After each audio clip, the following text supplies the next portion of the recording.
في موسم الحفائر بين 1924 و 1925 بتكتشف هيئة الآثار المصرية على تمثال لزوسر كان في الجانب الشرقي للهرم بتاعه، وكان ساند على الهرم بزاوية، وكان مفتوح بس قدامه فتحتين للسماء. بس يا ترى التمثال ده كان محطوط كده ليه؟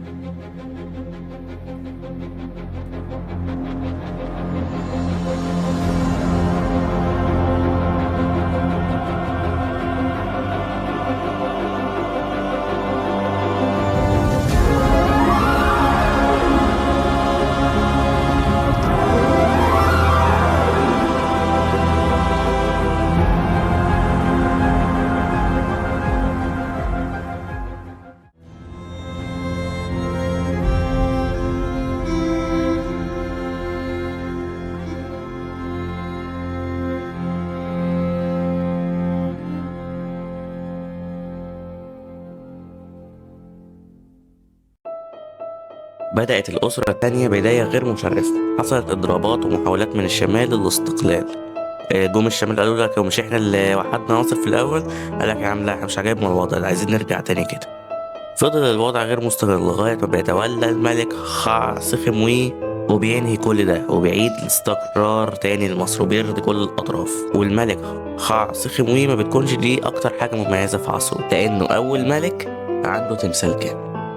بيظهر التمثال الملك وهو جالس وعلى القاعدة أسرى الحرب. التمثال منحوت من حجر الشيست، وبيرتدي الملك عباية عيد السد. وعيد السد هو احتفال بيتم بمرور 30 عام على حكم الملك، وإن شاء الله هنتكلم عليه أكتر قدام. ورغم العنف اللي على التمثال، بس بشوفه جميل، وده بيوضح براعة النحات المصري وفنه. بيروح الملك الشمال وتحديدا الدلتا، وبيتجوز من هناك الأميرة نيمة حاج لتحسين العلاقات بين الشمال والجنوب. وبيكون من أهم ألقابها الأميرة أم الملك، لأنها بعد فترة بتنجب ولد، وبيفرح بيه جدا الملك وبيجهزه عشان يكون ملك مصر من بعده. وبتعدي الأيام وبيكبر الولد وبيخلف أبوه على العرش. الملك ده هو الملك زوسر. وبيأسس الأسرة الثالثة ويبدأ عصر الدولة القديمة. الملك زوسر بيكون أول ملك يبني لنفسه مقبرتين.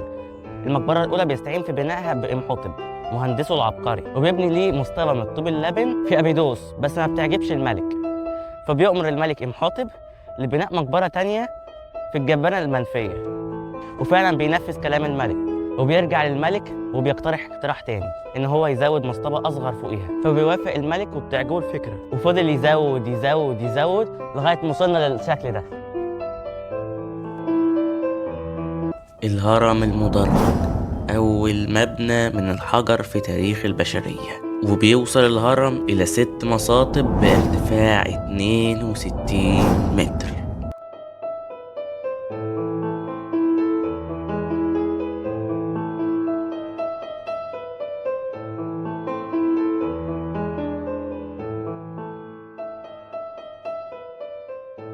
واحنا داخلين المجمع بتاع الملك زوسر بنعدي من المعبد ده، بيتكون من 20 عمود، 20 على الشمال و20 على اليمين، وشكل العمود مستوحى من شجر البردي.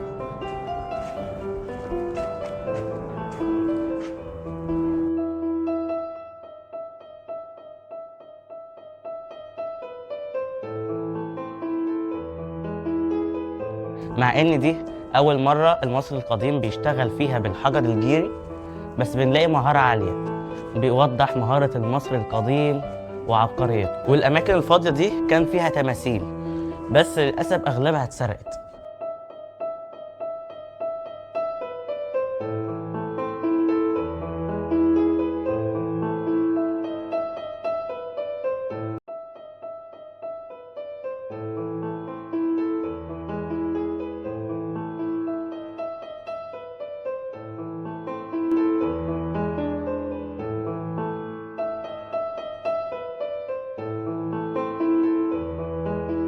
المعبد ده بيورينا مهارة المصري في الوقت ده.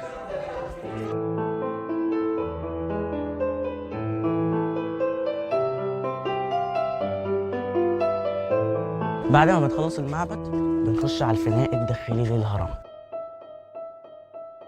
اول ما بتخش هتشوف الفناء، بعد كده ترفع عينك وهتشوف الهرم المدرج، اقدم هرم في تاريخ البشريه. في الفناء اللي انا واقف فيه ده كان بيقام عيد السد، وعيد السد كان بيقام كل 30 عام على حكم الملك. كان بيجي هنا في الساحة دي عشان يبين يعني إن هو لسه بصحته وقادر يحكم مصر. ومع إن الهرم المدرج هو أقدم هرم في مصر، بس هتحسوا أجدادهم. بس المرة دي مش بسبب براعة النحات المصري، لأن سنة 2006 أمرت الحكومة المصرية وزارة السياحة والآثار بترميم هرم زوسر لتهلكه على مر الزمن. وفعلا بتبدأ وزارة السياحة والآثار بالتعاون مع المجلس الأعلى للآثار، بس للأسف أعمال الترميم بتقف سنة 2011 وبتبدأ تاني في سنة 2013. وأخيرا بيتم افتتاح الهرم المدرج للجمهور في 5 مارس سنة 2020. مجمع الملك زوسر أو السقارة عموما تم تصوير فيها أفلام كتير زي فيلم طير انت،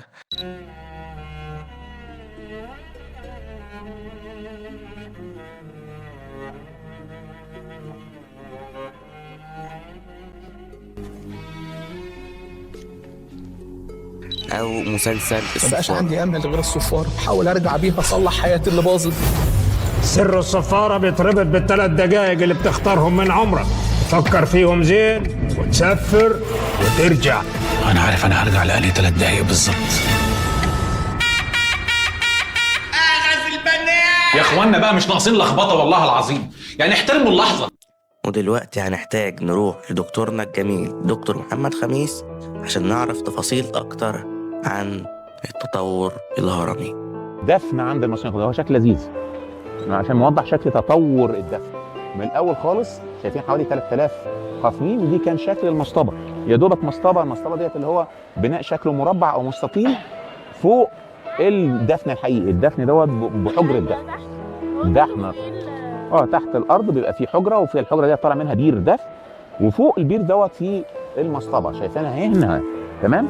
مع الوقت في حوالي 2900 يعني من مع الاسرات الاولى والثانيه ابتدى يبقى في كذا حجره دفن تحت، ويبقى في شكل المصطبه يبقى اكبر.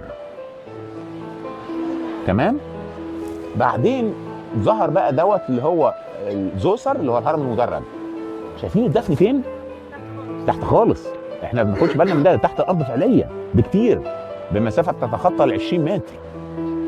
احنا بنشوف بقى لما بندخل هناك جوه هرم زوسر بنمشي في تانل كده رفيع، وبعدين نبص من فوق على حجره بيقول لك دي حجره الدفن، لا دي الحجره اللي فوق التانل. شايفين الموضوع ده شكل هرم زوسر. بعدين جه سنفرو وقرر لا انا مش عايز الهرم يبقى بتاعي مدرج كده، انا عايز الهرم بتاعي يبقى مستوي. فابتدوا يعملوا تجربه عشان يحاولوا يعملوا ده، فعملوا الهرم ده اللي هو الهرم الابيض المنحني. طلعوا بالزاويه، وبعدين هم طالعين بالزاويه لقوا ان هو هيقفل فوق قوي، هيبقى عامل زي اهرامات السودان كده بس على كبير. هيقفل فوق قوي كده، هيبقى في تقل كبير من الحجاره ممكن يتشقق بسهوله. فجم في النص وقاموا كسروا الزاويه زي ما انتم شايفين الزاويه في النص، وقفلوه فوق، فبقى البنت بيراميد او الهرم المنحني. ده عملوا سنفرو. الهرم المائل عملوا سنفرو في دهشور. خلصتوا عرفتوا غلطكم نعيد بقى. فعمل اول هرم متكامل اللي هو الهرم الاحمر ده هو برضه سنفرو. عمل الهرم الاحمر اللي فوقه على طول، اول هرم يكون مستوي. ده ابو خوفو. الهرم خوفو بقى هو الاخراني اللي فوق خالص، وهو ده يعتبر اكثر الاهرامات تكاملا بكل غرف الدفن اللي موجوده فيه، او الغرف اللي موجوده فيه خلاص. ايه؟ شايف انت الغرفه اللي تحت الارض خالص دي؟ كان المفترض على ما نعتقد ان كان الغرض ان هي تتعمل في الاول غرفه دفن. ما عجبتش خوفو فابتدى يعملوا له غرف فوق. بعدين اكتشفوا حاجه غريبه جدا، ان غرفه المفترض الدفن مكان غرفه، شايف انت اللي عامله زي التاور فوق، زي البرج فوق بعضه ده، الحته اللي تحت بالظبط دي في منطقه التلت والتلتين. لقوا ان المنطقه دي ليها خصائص غريبه في الشكل الهرمي بتخلي تحافظ على الفواكه من التعفن واللحمه من التعفن لفتره اطول. فما نعرفش بقى هل هم وصلوا للقاعده ديت فهم قرروا ان يحطوا فعلا الاوضه في المنطقه ديت بدل ما كانوا حاطينها تحت، ولا ايه بالظبط. تمام. بالنسبه للدفن خلينا نمشي بالسيستم بتاع الدفن. بيبقى عندنا تطور واضح منطقي للدفن طالع نازل. عامل كيرف تصاعدي بيطلع حته حته حته حته لغايه ما اوصل للقمه بتاعته وبعدين ينزل تاني حته حته حته. مظبوط. فلما نبص للدفن عند المصري القديم هلاقي الدفن ابتدى الاول بالمصطبه وبعدين بقى كذا مصطبه فوق بعضها وبعدين بقى محاوله لان احنا نسويها فطلعت منحنيه وبعدين المرحله المتكامله وبعدين ابتدت تقل تاني في الحجم لغايه ما عمل الهرم الاصغر وبعدين ابتدت اهرامات الدوله الوسطى تبقى اقل في الكواليتي بس ظهرت فيها نصوص الاهرام وبعدين ابتدت مش الوسطى اسف الاسره الخامسه وبعدين في الدوله الوسطى ابتدى يعمل الكور من الطوب اللبن لغايه ما رجع تاني يدفن جوه الجبل يحفر. فده طالع نازل منطقي جدا. مصدرنا في التاريخ بيجي منين؟ من الكتابة. المصري القديم قايل ايه؟ ايه اللي هيخلي المصري القديم يكون عامله عشان يطلع بيه زرباوي في مش عارف ايه وما يقولش؟ على الاقل كان قال ده بينور لنا المكان.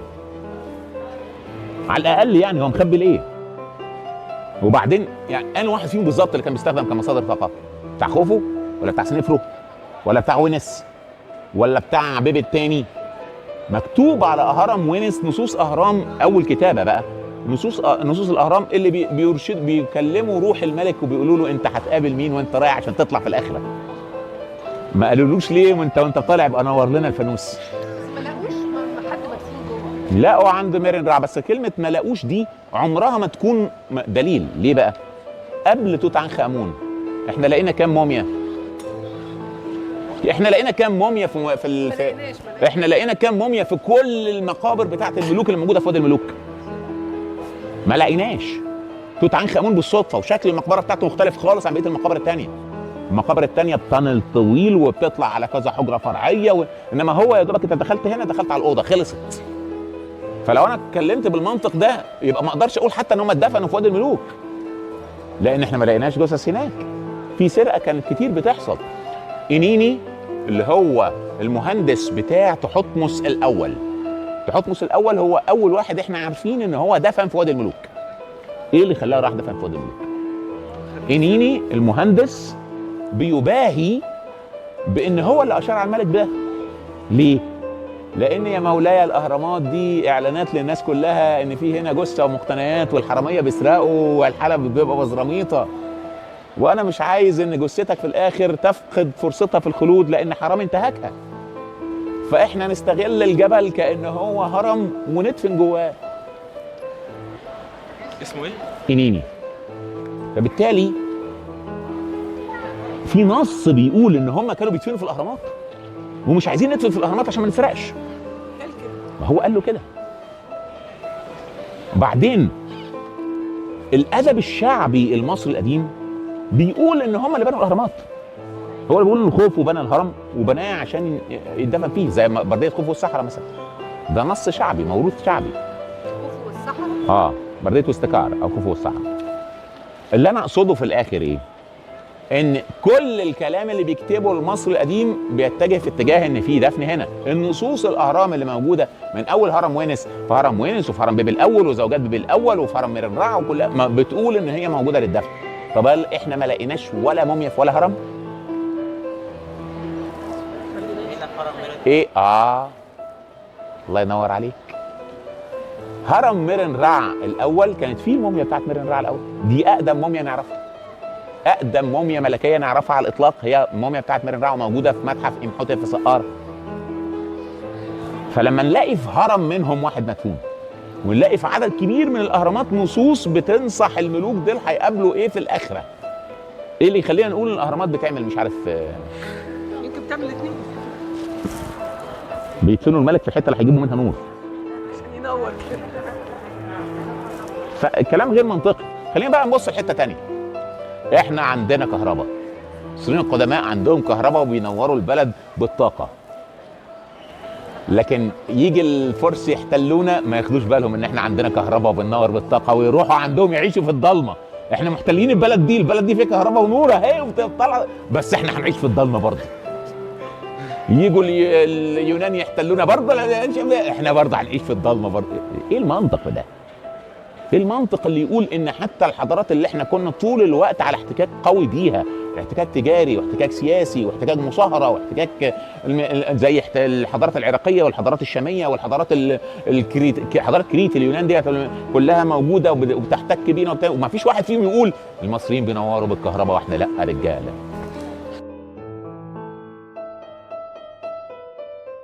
الهرم ده مش مجرد هرم وبس، اذا نزلنا تحته هتلاقي نفسك نزلت 28 متر الى ممرات حول غرفه الدفن توصل ل5 كيلو متر.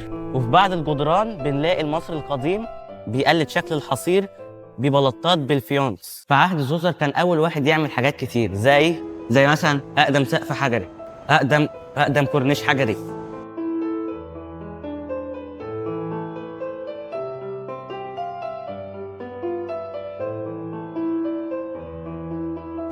زي مثلا ده اقدم عمود حائطي حجري تم بناؤه، ودي اجزاء منه.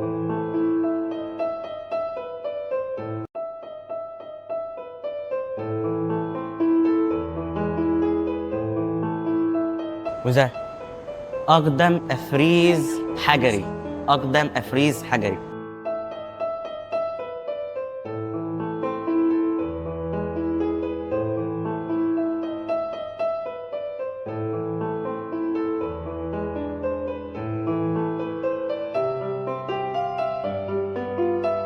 زوسر بيغير دور المقبرة الملكية للأبد، من مسطرة فقط إلى هرم وسراديب وتفاصيل كتير جدا. في موسم الحفائر بين 1924 و 1925 بتكتشف هيئة الآثار المصرية على تمثال لزوسر كان في الجانب الشرقي للهرم بتاعه، وكان ساند على الهرم بزاوية، وكان مفتوح بس قدامه فتحتين للسماء. الوضعية اللي كان فيها التمثال ده كانت بتخلي عينه في وضعية باصص للنجوم في السماء، ودي كانت بترمز لأجداد الملك اللي هو عايز يلتحق بيهم. ده الطول بتاع الحاج زوسر. احنا عرفنا ان هو زوسر ليه؟ الاسم مش مكتوب للاسف على دوت، بس عرفنا دوت لان احنا لقيناه تحت الهرم بتاعه، ولقينا منه مجموعه من التماثيل بالشكل، وهو صاحب اول تمثال كامل جالس برضه اللي موجود في المتحف المصري. فهو بالشكل ده ان شاء الله، يعني ده هو زوسر ان شاء الله. معلش دي اواني حجريه زي ما احنا شايفين، نفس الفكره اللي كنا بنتكلم فيها طول الوقت، ازاي صنعوا الاواني. شايفين الاناء ده من الديوريت، الاناء 60-50 ده من الديوريت. ديوريت ده من اصلب الاحجار، لدرجه ان هم كانوا بيقولوا ان هم بينحتوا في الجرانيت بالديوريت. فقول لي بقى انت عملت في الديوريت دوت الاناء الزغنطوط ابو رقبه رفيعه ده ازاي؟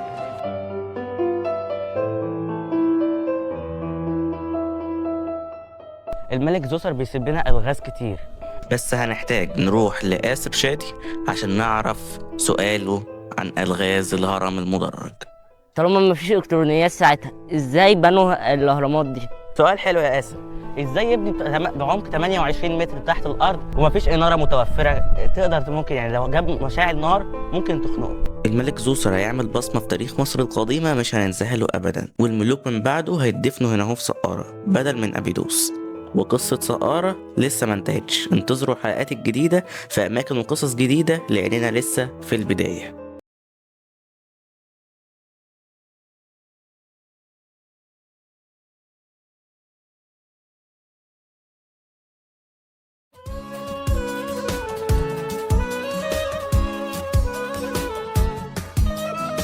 استنى هرجع أنا. هيرجع استنى نص ساعة بس معلش. مستر لغز كيف صنع هذه الحفر الجميلة، وكيف المصريون القدماء صنعوا ذلك الأهرامات. طالما يعني